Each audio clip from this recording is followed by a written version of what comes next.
नमस्कार, welcome to बांगालीर स्वर। सबसे पहले दीदी का धन्यवाद दूंगा और मैं एक चीज जो देख सकता हूं, पूरे देश में अगर भारतीय जनता पार्टी से कोई मुकाबला कर रहा है तो यहाँ की मुख्यमंत्री आदरणीय ममता बनर्जी जी मुकाबला कर रही हैं और यही मुकाबला करने से भारतीय जनता पार्टी से मुकाबला किया जा सकता है। जितना तकलीफ परेशानी ये चुनाव को लेकर के दे सकते थे, इलेक्शन कमीशन की जिम्मेदारी ये बनती है वोट बढ़े, ज्यादा से ज्यादा लोग वोट बना करके वोट डालने आए। लेकिन पहली बार ये देखने को मिल रहा है कि election commission, Bharatiya Janata party SIR के बहाने एनआरसी कर करके आम जनता को परेशान कर रहे हैं और उनका लक्ष्य है कि ज्यादा से ज्यादा वोट यहाँ पर काट दें, जबकि उनकी जिम्मेदारी है वोट बढ़ाना, उनकी मदद करना, वोटर्स की मदद करना। एसआईआर के बहाने हम लोग पहली बार देख रहे हैं कि आदरणीय मुख्यमंत्री दीदी को परेशान करने का काम कर रहे हैं। शायद देश में एसआईआर के बहाने किसी को नहीं परेशान किया होगा, लेकिन हमें भरोसा है बंगाल की जनता पर। यहाँ की जनता अपनी दीदी के प्रति जो प्यार लगाव है वो पुनः यहाँ से मुख्यमंत्री बनने जा रहे हैं। बीजेपी की लड़ाई जो वो है वो हारने की लड़ाई है उनकी। वो सोचते हैं कि इज्जत से हार जाएं, इज्जत से हारना चाहते हैं, लेकिन यहाँ की जनता हराएगी। और हमें उम्मीद है कि सेकुलर फोर्सेस और जो हम भाईचारा एक दूसरे से मिलकर के चलते हैं, जो हमारे देश की पहचान है, ये हमारे देश के सेकुलरिज्म से खिलवाड़ कर रहे हैं। मुझे खुशी है कि दीदी ने ईडी को हरा दिया और Bharatiya Janata party pen drive का पिन नहीं भूल पा रही है। वो भारतीय जनता पार्टी ये भूल गए हैं कि यहाँ का प्रदेश दीदी के लीडरशिप में ये कल्चरल यूनिट है, पॉलिटिकल यूनिट नहीं है। ये दरारवादी लोग जो बांट करके राजनीति करने वाले हैं वो कामयाब होने वाले नहीं हैं। यहाँ की मिठास जीतेगी, यहाँ की आदरणीय दीदी जीत। दर्शक बृंद, আপনারা শুনলেন সমাজবাদী পার্টি নেতা অখিলেশ কুমার, যিনি উত্তরপ্রদেশে যোগী আদিত্যনাথের বিরোধী দলীয় নেতা। তিনি নবান্নে বসে দিদির হয়ে সওয়াল করলেন। যার মাথায় দিদির হাত তার জোটে না পেটে ভাত। অখিলেশ কুমার নিজেরই জাহাজ ডুবিয়ে রেখে এসছেন, এখন দিদিকে টেনে তুলতে এসেছেন নবান্নে, পশ্চিম বাংলাতে, বাঙালিকে ভুল বোঝাতে, বোকা বানাতে। কত কথাই না তিনি বললেন। দিদি এখন মাঝ গাঙে, সাঁতরাতে পারেন না, তরি টেনে তুলতে পারবেন কিনা কেউ জানে না 26-এ। অখিলেশ কুমার বলছেন ইডি হেরে গিয়েছে, এসআইআর বাংলার জন্য করা হয়েছে, মমতা ব্যানার্জির সাথে বাংলার মানুষ আছে, কিংবা হয়রানি হচ্ছে, এনআরসি করার জন্য এসআইআর করা হচ্ছে, বিজেপি সম্মানজনকভাবে হেরে যাওয়ার জন্য লড়ছে। একটা সঠিক বিজ্ঞাপন পেয়েছেন মমতা ব্যানার্জি। এসেছিলেন নেমন্তন্ন খেতে, ডেরেকের মেয়ের বিয়ে খেতে, আরও অনেক সাংসদরা আসছেন সমাজবাদী পার্টির, দেখলাম জয়া ভাদুড়িকেও। ফলে একটু উত্তরীয় পড়িয়ে যাই, কিছু বলে গেলাম দিদির হয়ে, এই আর কি। এটা থেকে বোঝা গেল যে অখিলেশ কুমারকে যখন প্রয়োজন পড়েছে তখন দিদি বড্ড একা হয়ে গিয়েছেন। তা না হলে অখিলেশ কুমারকে কেন বিজ্ঞাপন দিতে ডাকা হবে? অখিলেশ কুমার দিদিকে নিয়ে প্রচার করেছিলেন 2021-এর ইউপিতে আগের নির্বাচনে, কিন্তু দিদিকে নিয়ে গোহারা হেরেছিলেন। এখন এই মুহূর্তে দিদির পাশে আসলে কেউ নেই। কংগ্রেস সিপিএম তো নেই, ইন্ডি জোটের কোনো নেতাও নেই। সেই উদ্ধব থাকলে, লালু প্রসাদ যাদব, নীতিশ কুমার কিংবা শারদ পাওয়াররা তারা কেউ দিদিকে আর বিশ্বাস করেন না। অখিলেশ কুমার একের পর এক কিছু মিথ্যা বানোয়াট কথা বলে গেলেন। কি সেই বানোয়াট কথা? তিনি বলছেন এসআইআর বাংলার জন্য করা হচ্ছে। তিনি আরও 12টি রাজ্য এবং ইউনিয়ন টেরিটরিতে এসআইআর হচ্ছে সেটা বেমালুম ভুলে গেলেন, শুধুমাত্র দিদিকে তোয়াজ করার জন্য। নাকি দিদিকে তেল মারলে ওখানে সংখ্যালঘু ভোটও তার কাছাকাছি আসবে, সেজন্যই তিনি দিদির পায়ে পালিশ করলেন। উত্তরপ্রদেশ থেকে এসে দিদির চটি চাটতে শুরু করেছেন অখিলেশ কুমার। তিনি বলছেন যে শুধুমাত্র বাংলার জন্য এসআইআর করা হচ্ছে। এটা নির্জলা একটা মিথ্যা কথা।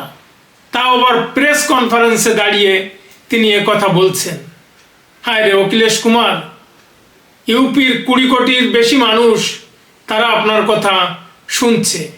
আপনি এক প্রদেশ থেকে এসে অন্য প্রদেশে এই ধরনের মিথ্যা কথা বলছেন।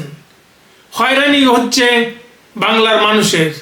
কই ইউপিতে, উত্তরপ্রদেশে দাঁড়িয়ে তো কথা বলছেন না, সেখানে তো হয়রানি হচ্ছে না। মানুষ লাইনে দাঁড়িয়ে শুনানি হচ্ছে। খসড়া তালিকাতে 2,98,00,000 বাদ পড়েছে। সব থেকে কম বাদ পড়েছে পশ্চিমবাংলাতে। গুজরাট, তামিলনাড়ু, আরও অন্যান্য যে সমস্ত জায়গায় হচ্ছে সব থেকে কম বাদ পড়েছে এখানে। আজকে হয়রানি হচ্ছে কি জন্য? হয়রানি করানো হচ্ছে। যারা 2002 সাল থেকে ভোট দিয়ে এখনো যারা ভোট দিচ্ছেন, তারা গত 23 বছর অন্তত 12-14 বার ভোট দিয়েছেন। কেউ নাকের নল নিয়ে, কেউ অসুস্থ হয়ে, তখন বিরিয়ানি খাইয়ে ভোট নেওয়া হয়েছে। আর আজকে এসআইআর বন্ধ করার জন্য মানুষকে হেল্প করছে না রাজ্য সরকার, তার জন্য মানুষের হয়রানি বেড়ে গিয়েছে। সে কথাটা না বলে তিনি বলছেন যে হয়রানি হচ্ছে এবং ইলেকশন কমিশন উদ্দেশ্য প্রণোদিতভাবে বহু মানুষকে বাদ দিচ্ছে। এগুলি কেমন কথা অখিলেশ কুমার? এর একটা কথাও তো আপনি উত্তরপ্রদেশে দাঁড়িয়ে বলতে পারেননি যোগী আদিত্যনাথের সামনে দাঁড়িয়ে। কারণ সেখানে তো খসড়া তালিকায় 3 কোটির মতো বাদ পড়েছে, আর এখানে তো 1.5 কোটি বাদ পড়তে যাচ্ছে খসড়া কিংবা হিয়ারিংয়ের পরে। ফলে সেখানে একটা মানুষ মারা যাচ্ছে না ভয়ে, আতঙ্কে। সব মানুষ মারা যাচ্ছে এখানে আতঙ্কে এবং ভয়ে। যারা মারা যাচ্ছে তারা মমতা ব্যানার্জির ওই 2,75,00,000 যারা ভোট দিয়েছিল তাদের বিরুদ্ধে মারা যাচ্ছে। যারা ইউজুয়াল ন্যাচারাল ডেথ যাদের হয় বা অসুস্থ কিংবা মরবিডিটির জন্য হয়, সেগুলিকে দেখানো হচ্ছে যে হয়রানির জন্য মারা যাচ্ছে। আর সেটার মান্যতা দিচ্ছে অখিলেশ কুমার এসে ওই উত্তরপ্রদেশ থেকে এখানে এসে। অখিলেশ কুমার বলছে ইডি হেরে গিয়েছে। কিভাবে হেরে গেল ইডি? ইডির হাত থেকে ফাইল ছিনতাই করলো মমতা ব্যানার্জি। সুপ্রিম কোর্টের অবজারভেশনে বলেছে যে এটা গুরুত্বপূর্ণ ব্যাপার, সিরিয়াস ম্যাটার। কারণ ইনভেস্টিগেশনকে বাধা দিয়েছেন মমতা ব্যানার্জি, আর বলছেন ইডি হেরে গিয়েছে। এটা সঠিক ভাষ্য হলো? এখনো মামলা চলছে, 3 তারিখে নেক্সট শুনানি। এর আগে ইডি হেরে গেল। এগুলি বললে মানুষ বালসুলভ কিংবা মমতা ব্যানার্জি আসলে এই যারা একই বন্ধু, birds of same feather flock together, চোরে চোরের মাস্তুতো ভাই। মমতা ব্যানার্জিও যে ধরনের কথা বলে, অখিলেশ কুমারও সেই ধরনের কথা বলে। আর তাই বিজ্ঞাপন দিতে সুবিধা হয়েছে। একদম দিদির স্ক্রিপ্ট লিখে ধরিয়ে দেওয়া হয়েছে অখিলেশ কুমারকে যে এটা বলো। ভাগ্যিসের পর ডিম্পল কাবাডিয়া কিংবা জয়া ভাদুড়ি প্রেসের সামনে কথা বলেননি, তাহলে হয়তো আরও কীভাবে চটি চাটতে পারতো সেটা সঠিকভাবে বোঝা যেত।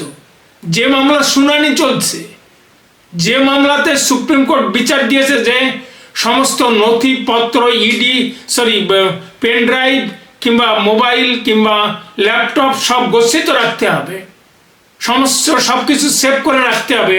সেখানে ইডি নাকি হেরে গিয়েছে। এটা বাংলার মানুষকে বোকা বানানো ছাড়া আর কি। মমতা ব্যানার্জি যেভাবে বোকা বানায়, অখিলেশ কুমারও সেইভাবে বুঝে ফেলেছে যে বাংলার মানুষ তো বোকা, তাহলে আরো বেশি বোকা বানিয়ে যায়। এগুলি বলার কথা নয়। অখিলেশ কুমারের একজন ফর্মার মুখ্যমন্ত্রী উত্তরপ্রদেশে, তিনি কিভাবে এ ধরনের কথা বলছেন এটা ভাবতে অবাক লাগে। আরো বলছেন যে দিদি নাকি বিজেপির এগেনস্টে একাই লড়ছেন। একাই যদি লড়বেন তাহলে কেন প্রধানমন্ত্রী মুখ করা হলো না? কেন ইন্ডি জোট মমতা ব্যানার্জিকে প্রধানমন্ত্রী মুখ করে 2024-এ লড়লো না? কেন মুখ্যমন্ত্রী মমতা ব্যানার্জিকে কেন বিজেপি কিংবা মোদির এগেনস্টে ফেস করা হলো না?